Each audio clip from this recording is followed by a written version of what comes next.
everybody, Zach again, NewTutorial.com, coming in making a video for you today. I can't clap my hands because I'm holding the camera. I'm out here in the garden and I've got cabbages planted. This is for fall crop, winter crop. I'm planting one of my favorites for the winter, and that's the Japanese turnip. The Japanese turnip is a white turnip, pure white turnip, and it's very, I think, sweet. I eat them raw. I love them raw. I just cut them up like an apple and eat them raw, and it's one of my favorite things to grow in the wintertime, or at least in the early wintertime, late fall. And so I'm planting some of those right now today.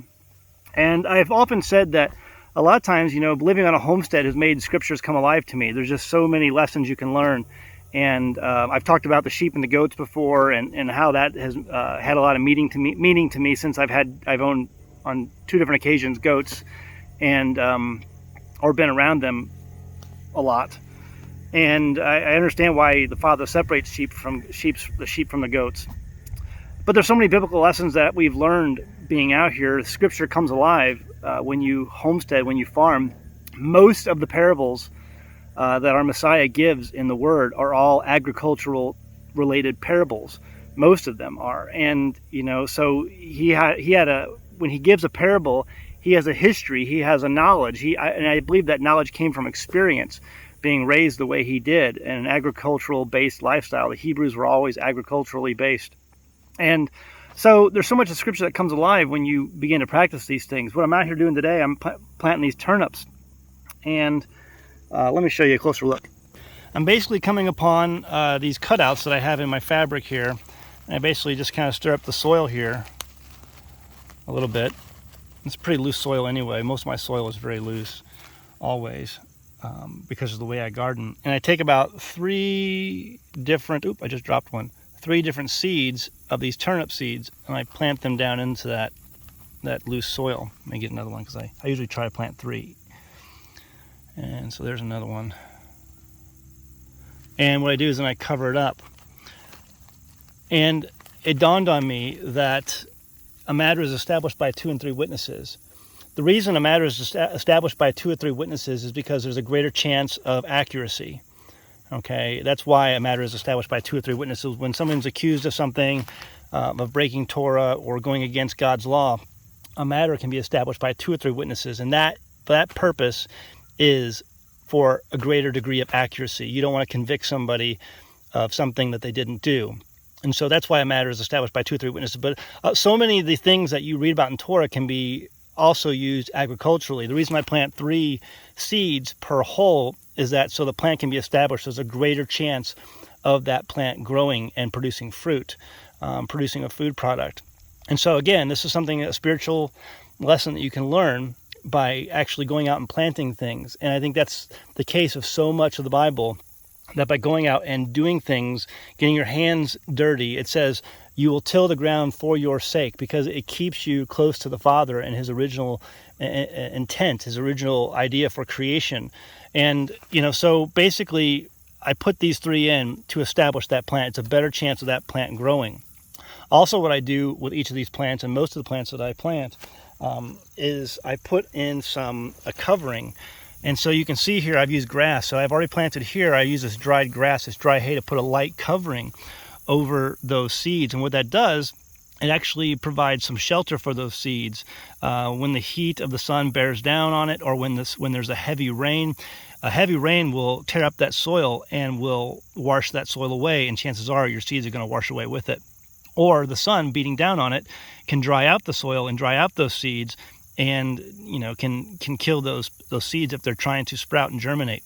And so by putting down a covering over them, you can mitigate that by giving it some shelter, giving it a defense, a pavilion. And the reason I use those are the words that you will often find, depending on your translation, in the book of Isaiah, chapter 4, verse 4 and 5. There's a number of words used in those 2 verses, Isaiah 4, chapter 4, verse 4 and 5, that talk about a covering or a defense. One of those words, those Hebrew words for those different words you see in those 2 verses, is huppah. And a huppah was a covering, it was a defense, it was a shelter. And it does that so that the Father's people can be protected, just like I'm protecting these seeds from the heat and the rain, just like that verse describes, the heat and the rain, it's going to provide a covering. It's going to provide a shelter. It's going to provide a defense, a hoopah, for those seeds and allow them to grow. Give them a better chance of survival and a better chance to grow. So again, just so many different things you can learn about in your scriptures just by getting out and getting your hands dirty and learning how things grow. So much of the scriptures have come alive in this way, at least for me. Having done this now for a number of years, there's always lessons that I continually learn by going out and just doing these things. And as this came to mind today, and those Bible verses came to mind, I decided to just pull out my camera and talk about that to you for a little bit. But let me, I want to talk about one more thing. We often hear that story in the Bible about the wheat and the tares, and where someone comes in the middle of the night and sows tares amongst the wheat, the field of wheat, and after everything sprouts up, it's become known that there's now wheat, and there's tares amongst the wheat, and one is worthless and one is not. One is valuable, and same thing you see with any type of grass seed. Grass is valuable. It can be used for hay. It produces grass seed, which contains different proteins and nutrients that you can give to your livestock. And it's the same with wheat. Wheat is a grass, basically a grass seed, and it produces a wheat berry. Basically, what the point is, it produces fruit. Okay, it's a plant that comes up and it produces fruit. Grass seed, corn, any types of grain, wheat, barley, they all are plants, a grass that produces fruit. And what happens when this moves up, it stands up. As it becomes heavy with its fruit, it bows, it bends over, because it produces fruit. And so the tares do not. They do not bow. They stand straight up and down, and they remain obstinate because they produce no fruit. And there's a spiritual lesson in that. And so when I first came onto the homestead, I became quickly familiar with what's called sage grass out here. And it is the example of a tare. Okay, and like here I have an example I want to show you real quick. So here you have a grass seed, a plant, okay, that produces fruit. The seed is a fruit, a type of fruit for that plant, and it's valuable. You can harvest this, you can bale it, you can give it to your livestock. It has value. And then right next to it is this sage grass. It's a tare. It produces no fruit. Animals will not eat it. Livestock will not eat it. When cows come along or sheep come along, they will leave it be, but they will eat this. They will eat that, and you can harvest that. This, if you harvest it, it may get eaten by accident if you put it in a bale of hay, but livestock will not normally go after sage grass. But this is an example of a tare, and it does not bow. It stands straight up and down, always obstinate, whereas the fruit-laden grass bows and is humble. It's not prideful, it's humble, it's full of fruit, the fruit that has been given to it. And so this is the spiritual lesson that I wanted to share with you again, just something else that you learn as you basically live out what the scriptures talk about, and the people who were in the scriptures and their lifestyles that they had, agriculturally based lifestyles. You begin to see the things in creation that reflect what you're reading in your text. So this is a prime example. And yeah, the wheat and the tares, the grass and the tares. And of course, the bigger lesson in all this is, what are we going to be?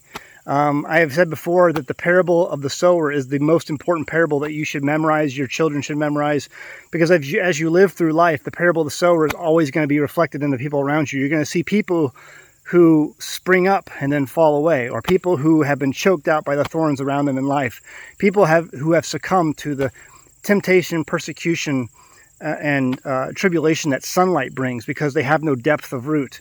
And so the parable of the sower, our Messiah says, is the most important parable. He says, do you not know this parable? How then will you know all parables? It's the key to understanding all parables. The wheat and the tares, the sheep and the goats, the wise virgins and the foolish virgins, the new skins and the old skins, all the parables that he gives, again, most of them being agriculturally based, all can be broken down into that parable of the sower, the wheat and the tares, right? So, how, where is your seed? Is it producing fruit? Is it on good ground? Your life will show if your seed was planted on good ground or not. Where's the fruit in your life? Again, just another example of being a homesteader, getting into an agriculturally based lifestyle and seeing the scriptures come alive. All right, guys, Hope you enjoyed the video. Like and subscribe if you haven't done so already. And go home, read your Bible. Thanks.